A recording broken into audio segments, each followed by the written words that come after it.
Cabral. O patrocínio é da Prefeitura de Nova Lima.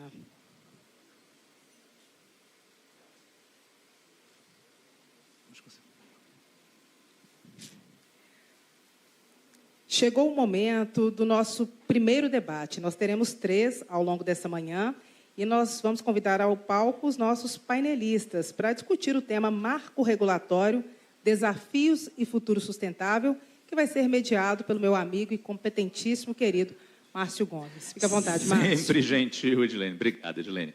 Por favor, então, já chamo aqui ao palco direto para esse nosso primeiro painel, o deputado Diego Andrade, presidente da Comissão de Minas e Energia da Câmara dos Deputados.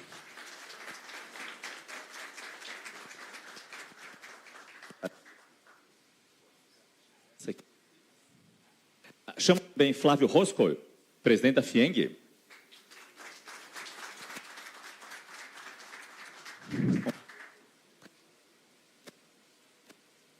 Maria Mello, secretária de Estado de Meio Ambiente e Desenvolvimento Sustentável de Minas Gerais.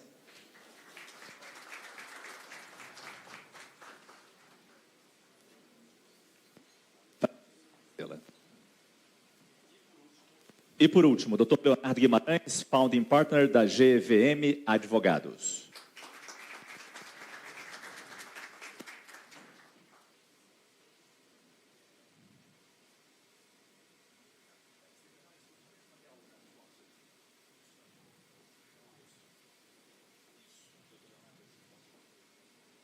Gente, é um prazer. Acho que... estão todos ouvindo? Sim. É um prazer ter vocês com a gente. Secretária Marília.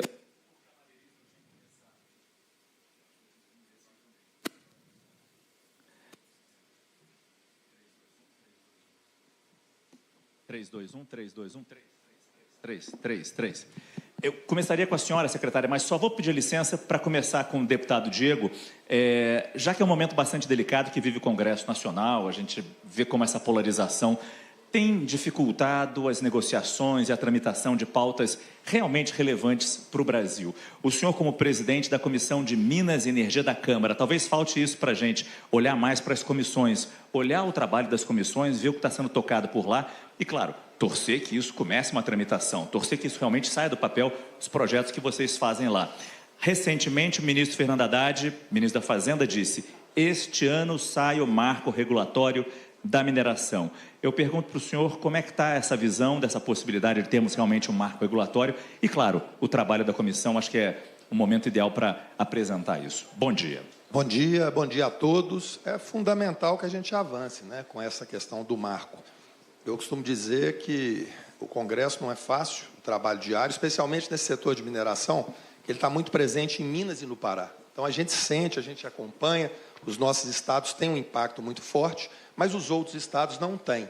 Então, fica mais suscetível, é mais fácil você frear os projetos quando há algum interesse contrário à movimentação desses projetos, quando você pede lá, busca o apoio de um deputado ou de um senador que não passa por isso no estado dele. Então, isso é uma grande dificuldade.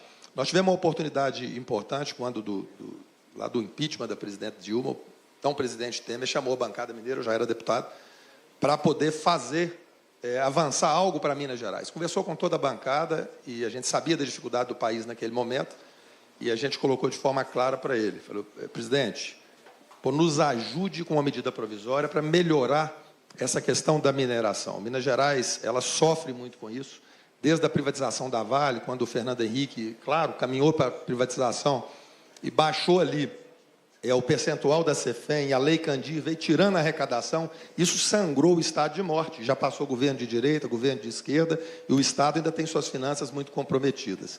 E ele mandou as medidas provisórias, foi criada a ANM, só que foi criada e nunca foi equipada. Nós preocupamos ali, quando da majoração da Cefem, de parte do recurso ir para a ANM, você imagina, são 40 mil processos para 3, 4 fiscais na ANM.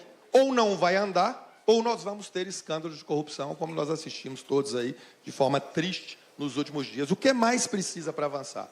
Então, eu tenho lutado, e certa vez lá na Domínio, eu pude estar conversando com o Marcelo, falávamos sobre o setor energético, e ele me perguntava qual o melhor caminho, É um projeto de lei pela comissão? É uma comissão especial montada pelo presidente da Câmara, que vai direto para o plenário? Ou é uma medida provisória? Eu falei, nós não podemos nos dar o luxo de escolher o melhor caminho, aquele que dê certo.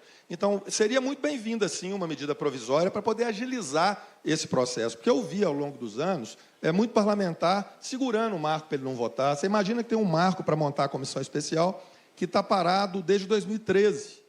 Então, isso é difícil. O que mais precisa de acontecer? Tivemos 2 tragédias e tivemos agora esse escândalo de corrupção. O que mais precisa de acontecer para a gente poder modernizar isso? Porque o empreendedor sério, e a gente tem que defender a mineração séria, porque quem não gosta de mineração não pode morar em Minas, né? O Estado chama Minas.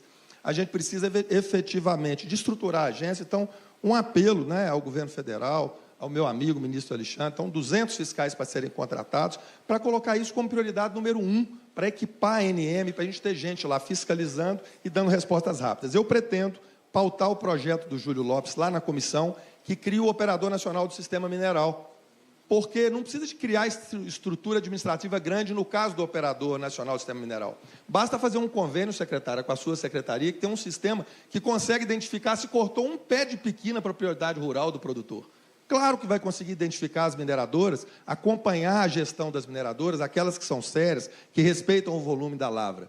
E, por fim, eu podia citar aqui vários os projetos que estão, o 5807 de 2013, que eu vou retomar as cobranças agora, essa semana no plenário, ao presidente Hugo Mota, para que ele monte a comissão temporária, para que a gente possa discutir ali o avanço do setor. E também o projeto 2780, o ministro Alexandre colocou muito bem aqui a questão mineral. Mas na comissão tem ficado ainda mais difícil o debate, porque nós estamos vendo ali, semana por semana, obstruções por radicalismo ideológico. E um assunto que interessa a todo mundo, que interessa o empreendedor de bem, que é uma mineração forte e sustentável, do setor mais importante para Minas Gerais. Então, a gente precisa de trazer segurança jurídica, de equipar a ANM, de ter esse operador nacional do sistema mineral, aí sim, fiscalizando com tecnologia e fazer as coisas avançarem para ter um ambiente seguro. E ter, por fim, uma contrapartida mais justa. Eu fui um dos que lutei muito para sair do 2% do líquido para 3,5% do bruto, João Vitor. Obrigado pelo convite. A você, o meu abraço, a toda Itatiaia, Edirlene, e também ao doutor Rubens. Parabéns por trazer todos aqui, por colocar luz nesse setor que é tão importante, e a gente precisa dessa discussão para essa construção. Mais agilidade nos licenciamentos, mas com retidão. Pode, não pode, ponto. Vamos partir para minerar onde pode, porque cada projeto mineral é único. Se ele tiver numa nascente que vai comprometer o abastecimento, prefeito Álvaro, de toda Belo Horizonte, não pode, e ponto final. Vamos buscar um local adequado para poder fazer essa mineração. Então, é isso, e a gente está na comissão pronto para ajudar. Mas já teve inúmeras oportunidades, e o que nós vimos, está aqui os prefeitos que eu queria saudar, Juliane de Mariana e o prefeito João Marcelo, em nome dele saudar todos os outros, foi assim, quase que um escudo para não deixar votar a medida 789 lá atrás, que criou a agência da mineração, a ponto do então presidente da Câmara naquela época sair do plenário, e foi necessário que o Fabinho subisse ao plenário para a gente ter aquele pequeno avanço, que pouco adiantou, já que não equiparam a agência, né? Foi um projeto muito bem relatado pelo competente deputado Marco Pestana, que isso faz muita falta lá no Congresso, ele e o Fabinho. Em dias tensos, nós precisamos de pessoas equilibradas. Então, um pouco aí a gente vai ter mais tempo para voltar com o senhor ainda, para aprofundar ainda mais, especialmente na questão da, da operador do sistema mineral. Acho que é importante destacar isso. Deixa eu ir para a secretária agora, pedindo desculpas pela indelicadeza de não começar com a senhora, mas talvez seja um ponto importante esse também. Todos cobram, a gente viu o ministro falando da responsabilidade de fiscalizar e, claro, da agilidade. Como tornar mais célere essa liberação das licenças, secretária? Não tendo, talvez, esse arcabouço federal pronto, definido. O que a Secretaria Estadual pode fazer, ou até já vem fazendo? Bom dia e obrigado. Bom dia, Márcio. Obrigada. Bom dia a todos. Prazer compartilhar essa mesa, né, com Flávio, com o Diego e com o Leonardo aqui presente. Quero agradecer e parabenizar pela iniciativa Rubens, João Vitor. Muito importante sempre a gente ter a oportunidade de debater temas estratégicos e, de fato, a mineração no estado de Minas Gerais é um tema estratégico. A gente vem já, Márcio, trabalhando há algum tempo para que a gente possa trazer, primeiro, critérios técnicos objetivos. Infelizmente, a legislação brasileira e a legislação, né, infralegal, que é uma quantidade enorme de normas, traz uma abertura para interpretações múltiplas. E a gente vê essa discussão não apenas na análise técnica da nossa equipe, mas discussão que vai para o judiciário, muitas das vezes. E a gente tem buscado, esse tem sido meu discurso desde o início, eu falo que eu, como engenheira civil, meu sonho é que o licenciamento fosse binário, sim, não, sim, não, sim, não, não, sim, não, sim, não, sim, não, sim. Mas os advogados me falam que isso não é possível, mas nós vamos chegar o mais próximo possível de ter um licenciamento binário. A gente precisa ter regras claras, transparentes, desenvolvemos uma série de sistemas ao longo desse período também para dar publicidade a esse processo, a toda a tramitação desse processo. Recentemente lançamos, inclusive, um aplicativo para que a sociedade possa acompanhar. Contratamos, há 3 meses atrás, uma empresa parceira da Google e estamos começando a aplicar inteligência artificial no licenciamento ambiental. A inteligência artificial vai gerar um pré-parecer para que os nossos servidores, a partir desse pré-parecer, possam concluir a sua análise.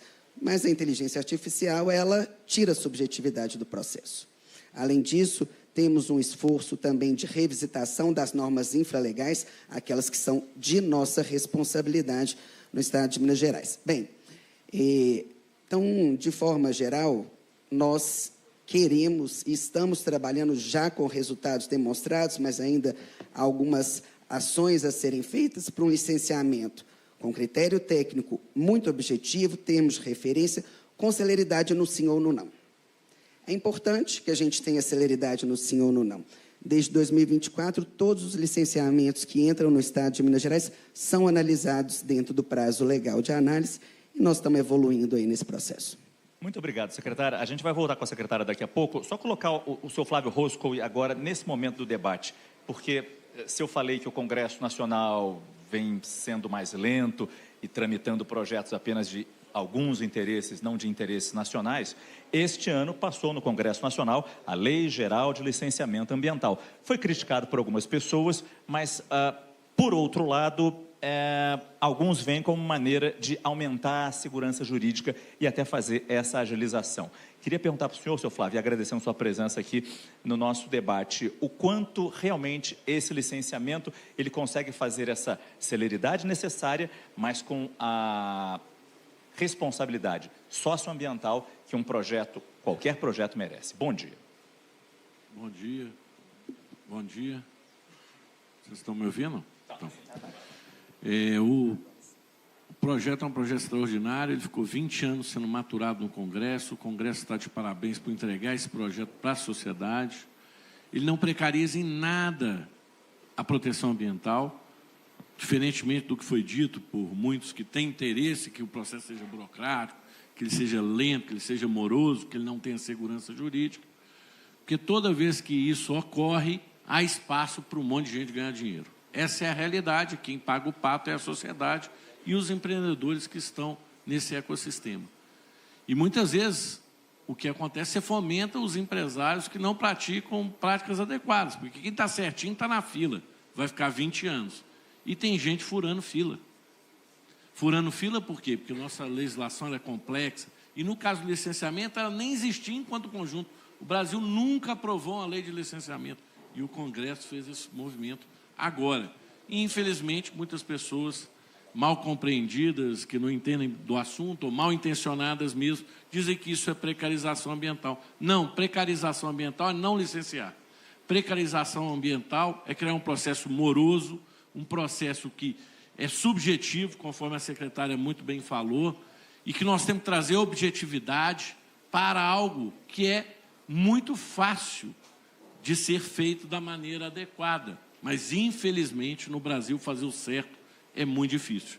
E toda vez que você precariza um instrumento, e na hora que você tem 8.000, 9.000 normas tratando de licenciamento, você está precarizando esse instrumento, a verdade é essa, você não está fortalecendo, e você dá a margem para que, infelizmente, algumas pessoas distorçam aquele cenário e obtenham vantagens. Então, parabéns, deputado Diego, eu sei que o senhor trabalhou muito à frente desse projeto.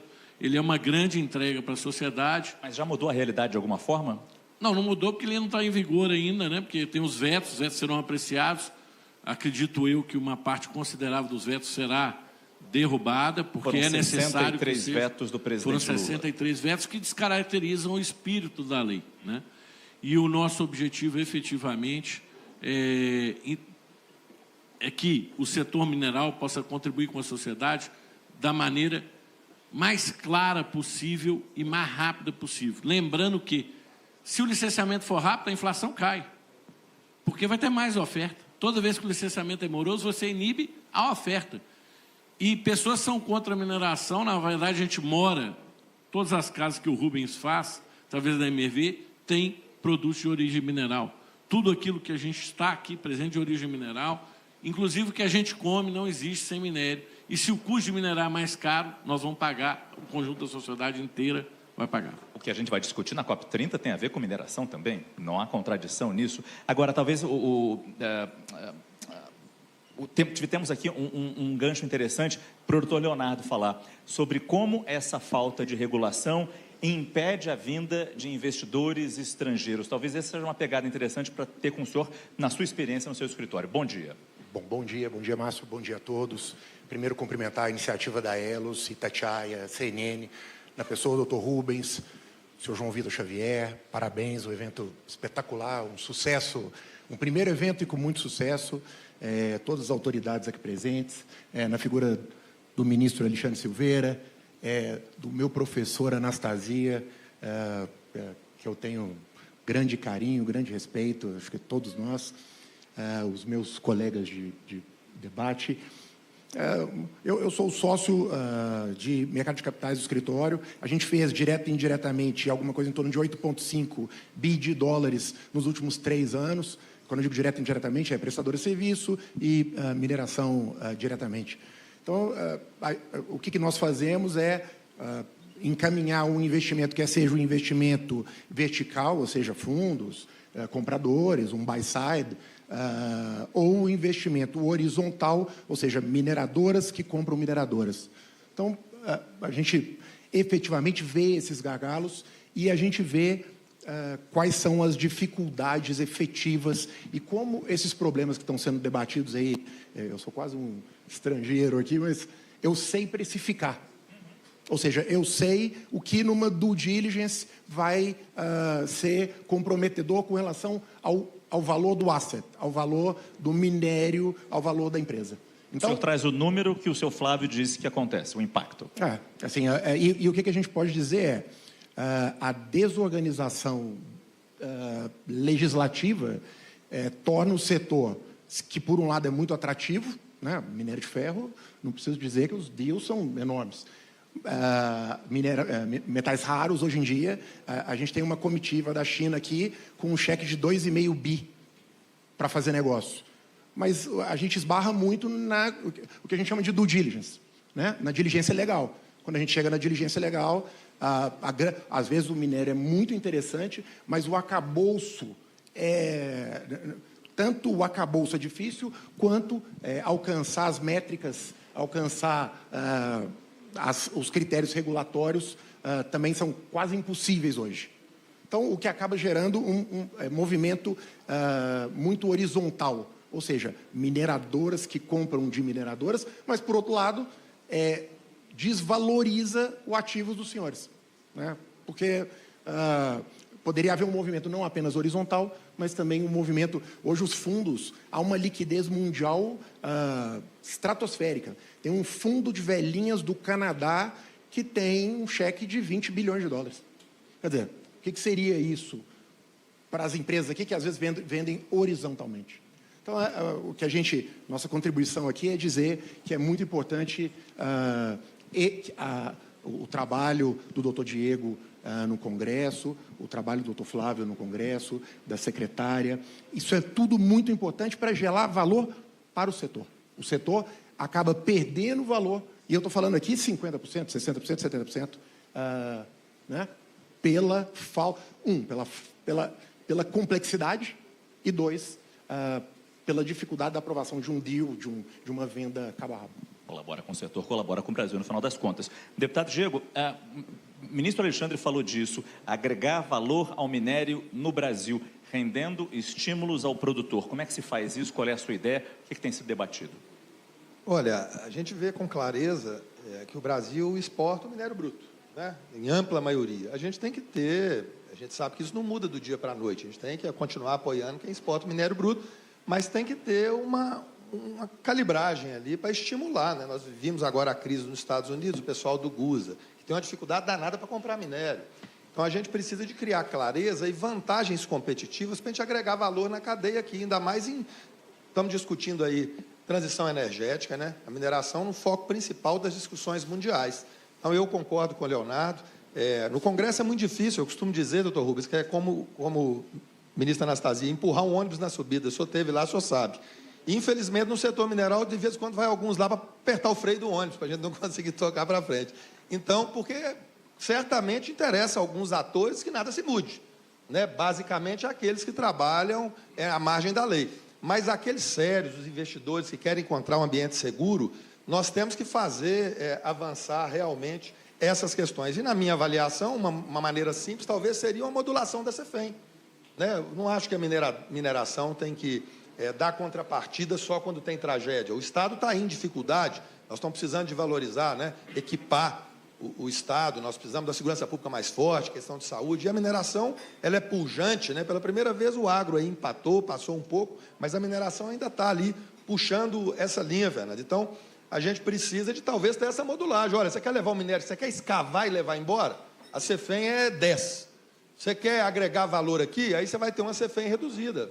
Não tem que criar novas tributações, nem nada disso. E no que diz respeito ao licenciamento ambiental, na gestão passada, no governo passado, eu fui o líder da maioria no Congresso, um cargo bem estratégico, que você senta ao lado do presidente da Câmara. E avançamos muito, posso citar aqui todas as conquistas de décadas que Minas Gerais não teve. Contamos muito com a ajuda do Alexandre lá no Senado Federal, do professor Anastasia, TRF6, ampliação da área da Sudene e tantas outras vitórias que nós conseguimos fazer. Maior investimento em segurança pública da história de Minas Gerais. O governador sabe disso, ele não está aqui agora, foram 3.600 viaturas num tempo recorde para ajudar o Estado, que passa por dificuldade, mas é preciso ter essa modulação.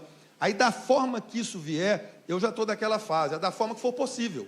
Pela comissão, que é possível, a gente está tentando fazer. Vamos pautar o projeto do Júlio e vamos chegar lá com pressão em cima da mesa diretora e do presidente para que ele paute o marco regulatório. Mas sobre agregar valor, desculpa interrompê-lo, a gente tem tecnologia para esses minerais? Nós temos que começar a desenvolver, trazer parceiros para implementar aqui. A China quer investir aqui, vários outros parceiros, ele diz que tem fundos, né? O doutor Leonardo colocou de forma clara aqui. E a gente precisa, naturalmente, de ter um ambiente que estimule ele a investir aqui. Olha, se a gente investir lá, a gente vai ter mais vantagem competitiva. Vamos investir lá? Agora, a legislação precisa dar esse caminho, né? Quer tirar o minério bruto, deixa um dano ambiental, é a parte mais difícil da mineração. Paga um pouco mais de CEFEM. Então, tem que ter essa calibragem, é isso que eu defendo. E quando estive na liderança da maioria, que podia participar ativamente da decisão das pautas, foi quando votou a primeira vez o licenciamento ambiental, a modernização do licenciamento. E, na minha avaliação, ficou excelente. Eu vou até trabalhar pela derrubada da maior parte dos vetos, já deixo isso público. Quem me acompanha sabe disso, inclusive com um avanço até para o produtor rural, para ajudar na irrigação, que seria num outro fórum para a gente discutir isso, emenda minha naquele projeto. E, graças a Deus, ele foi votado. E a gente espera que ele seja implementado logo, né?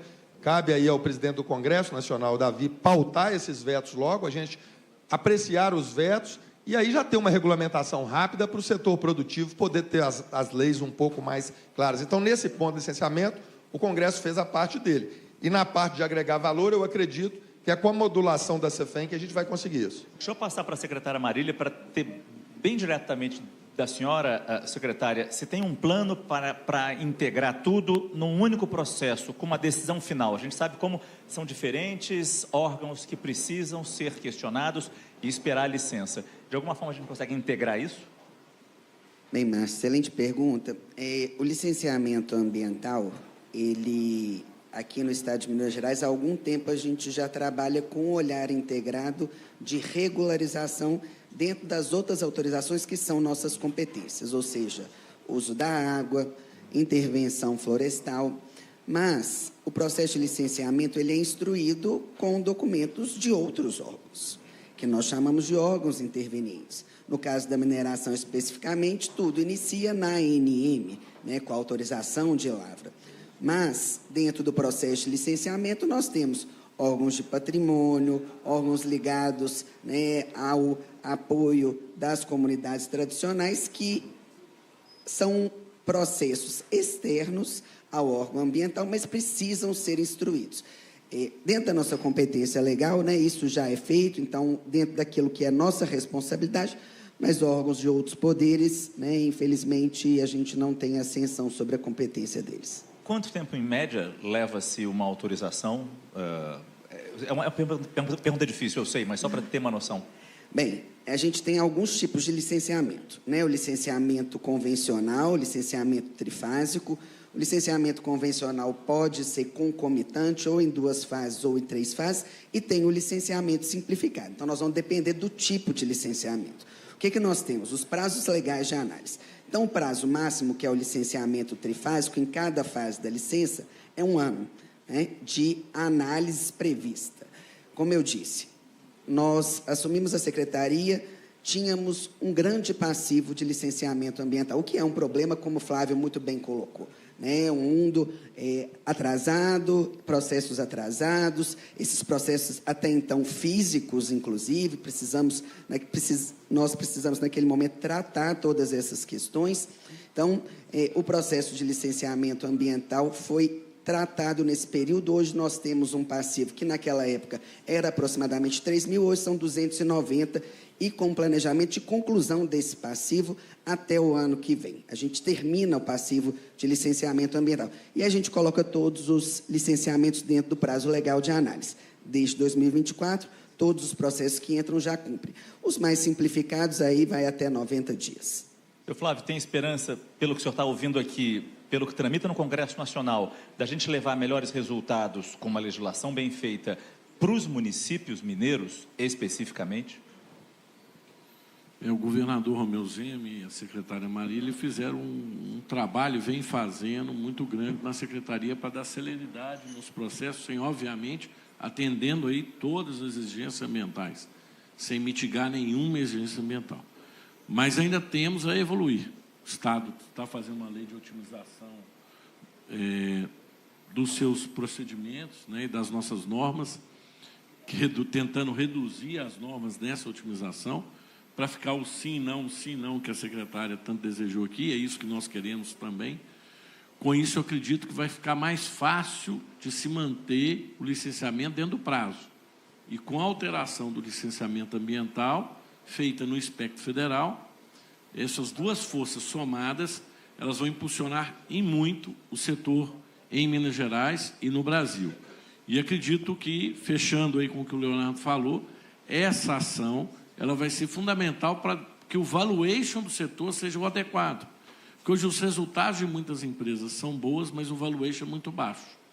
E isso inibe novos investimentos, inibe desenvolvimento, inibe geração de riqueza. Muitas dessas empresas são empresas de capital aberto, que boa parte da sociedade também tem ações delas, e muitos, por ser de Minas Gerais, acreditam nesse segmento, investiram e veem suas poupanças aí sem crescer na medida do que deveriam crescer. Na verdade, em prol de um discurso ambiental, muitas vezes, não racional ou mal intencionalmente utilizado, se destrói o setor produtivo e a própria sociedade e, às vezes, até prejudica o meio ambiente, porque torna tão difícil, e ao ser tão difícil, práticas ilegais são implementadas, porque traz uma maior vantagem econômica.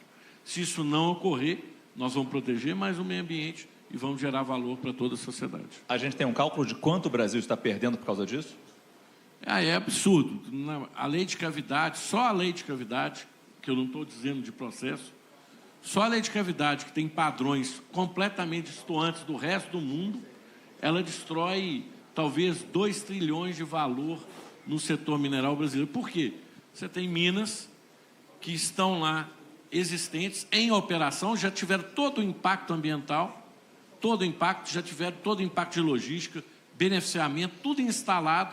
Aí você tem uma cavidade aqui, uma cavidade ali, uma cavidade aqui, uma cavidade aqui, e aquelas cavidades esterilizam 70% da reserva daquela mina. Aí você vai ter que abrir uma outra mina com impacto. E cavidades que não é a gruta de Maquiné, igual muitas vezes, de maneira sensacionalista, quando falam do tema, vendem lá, vão destruir a gruta de Maquiné. Não, é quase um buraco de tatu, né, que nós temos aos milhares por aí, e que é analisado e poderia facilmente ser dispensado, mas com a legislação que o Brasil tem, que é sem precedente no resto do mundo, a gente muitas vezes inviabiliza vários projetos. Isso eu estou falando de mudança de lei.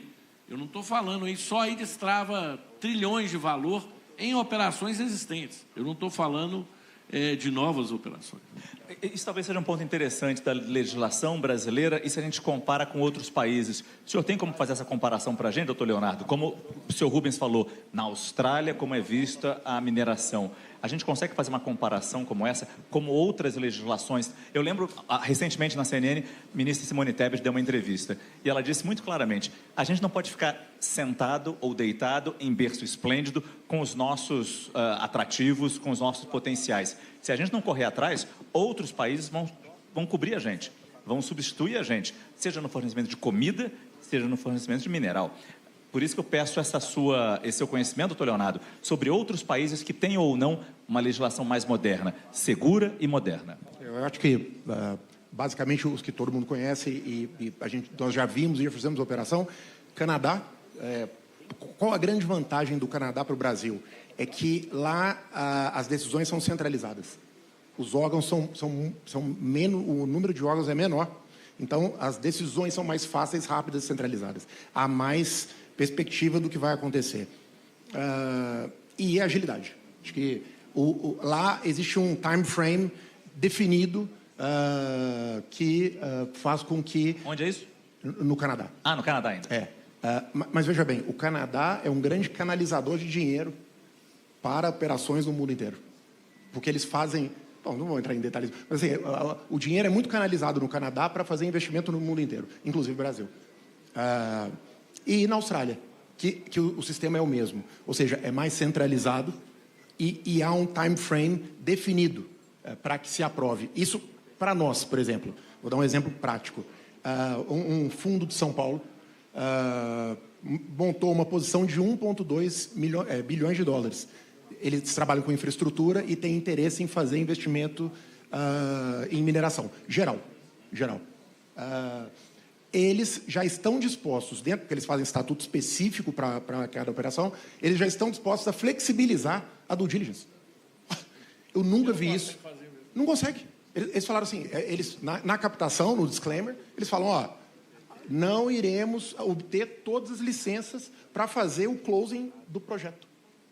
Ou seja, quer dizer, é o investidor também sendo criativo e tal, mas não tenha dúvida que isso retira valor dos ativos dos senhores, de todos nós, do Estado. Né? Então, realmente uma modernização, uma concentração. Eu acho que a concentração, às vezes, não é tão falada, mas ela é muito importante, ou seja, um órgão, o ministro... exatamente. Uma aprovação, ou seja, 2 órgãos que possam aprovar e um time frame.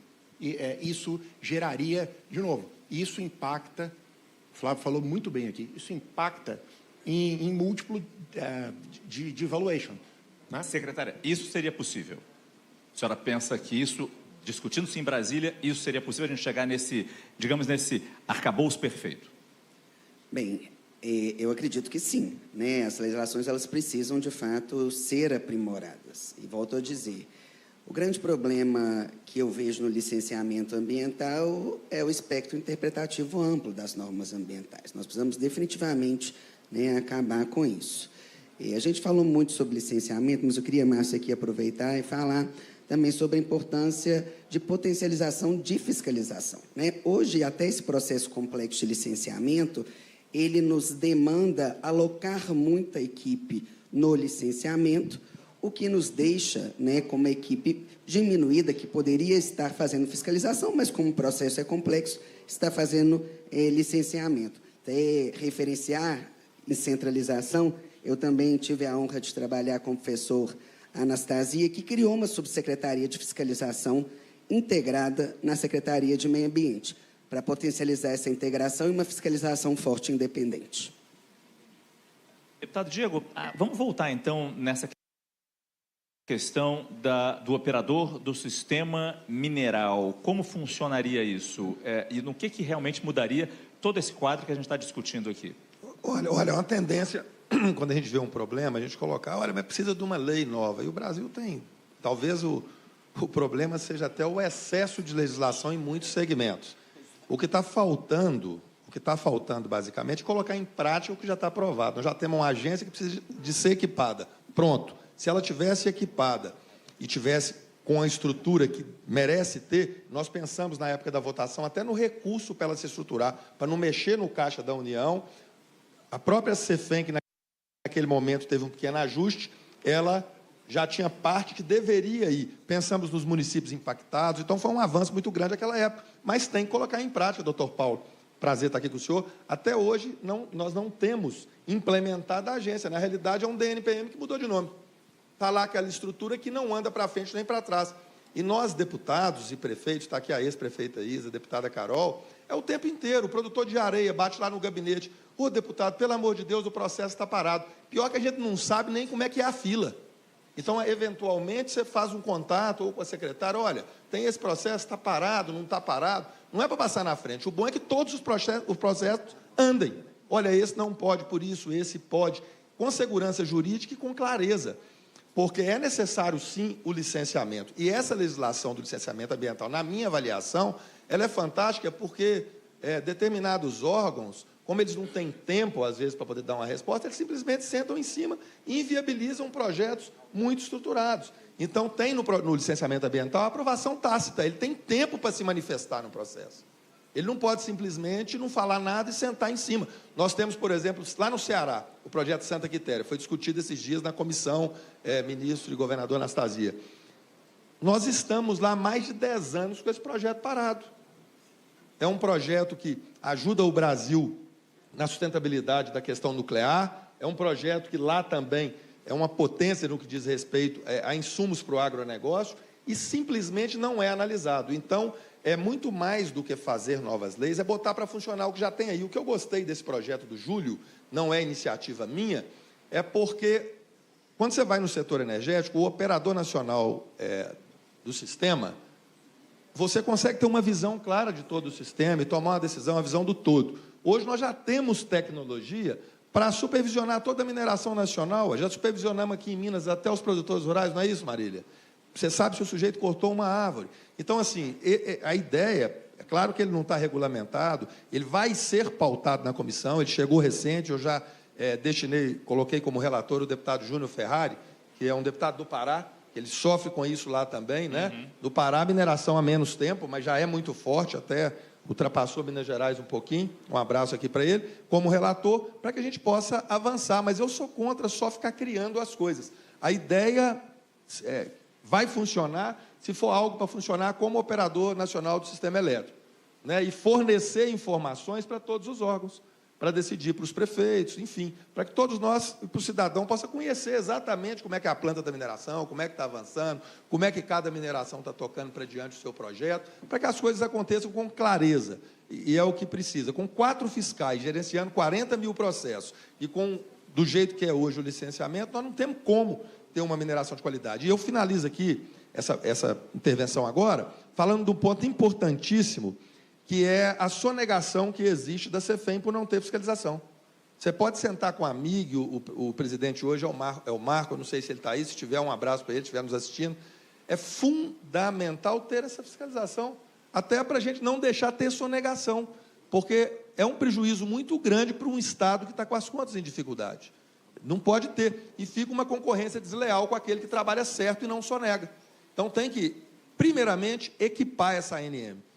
E eu queria pedir esse apelo à equipe do ministro, que eu tenho amizade com ele, para ele poder influenciar aí o governo, para poder equipar a ANM. Já disseram que era agora no final do mês, eu estou esperando, já que chegou o final do mês, e não colocaram os fiscais lá ainda. Parece que são mais de 200. Aí sim, ter um quadro efetivo para acompanhar. E com relação ao operador, nós vamos botar em discussão, lá na comissão, esse projeto do Júlio para tentar melhorar essa fiscalização, porque se não funciona a ANM, Se ninguém equipa a ANM, vamos tentar ir por outro caminho. Porque se ela estivesse funcionando, equipada, se tivesse lá um sistema de monitoramento adequado, não precisaríamos estar discutindo isso no Congresso Nacional, criar mais um órgão, no momento que o Brasil precisa de reduzir órgãos.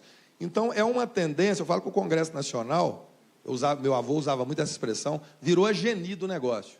Tudo é culpa do Congresso, tem que fazer a lei. Poxa, tem uma lei boa, tem uma agência que deveria estar equipada, tem agências em outros segmentos que funcionam bem, mas não vai funcionar com 4 caras fiscalizando 40 mil plantas. A gente tem mais 2 minutinhos de debate, eu vou devolver a palavra para a secretária Marília, até para a gente ter, e tem que ser rápido, secretária, peço desculpas por isso, desde as tragédias que nós tivemos aqui no estado de Minas Gerais, o que mudou e o que avançou em termos de legislação, fiscalização e, claro, limpeza daquele problema, como o governador bem destacou aqui, o desmonte das barragens, isso. Eu não sou especialista nisso, certamente vocês são muito mais que eu. Márcio, obrigado. Até, né, João Vitor foi um dos grandes protagonistas no processo de aprovação da Lei Mar de Lama Nunca Mais dentro da Assembleia Legislativa do Estado de Minas Gerais. E, infelizmente, 2 grandes desastres, como o governador disse, sem precedentes no Estado de Minas Gerais. A Lei Mar de Lama Nunca Mais foi um ponto de virada no controle da atividade. A gente tem as competências da Agência Nacional de Mineração, e, de fato, como o deputado Diego disse, é absolutamente importante que ela esteja equipada, porque não tem fiscal suficiente, é competência dela a fiscalização de barragens de rejeito, e isso traz uma vulnerabilidade para o Estado de Minas Gerais. Mas, do ponto de vista do governo de Minas, desde que aprovada a Lei Mar de Lama Nunca Mais, nós implementamos todos os instrumentos previstos na Lei Mar de Lama Nunca Mais. Então, estamos acompanhando a descaracterização das barragens a montante, que foi, né, aquela metodologia construtiva da qual as 2 que geraram os 2 desastres, né, tinham. Implementamos também auditorias externas independentes com uma qualificação do auditor, que isso é muito importante, ele tem que se credenciar a partir de uma qualificação posta.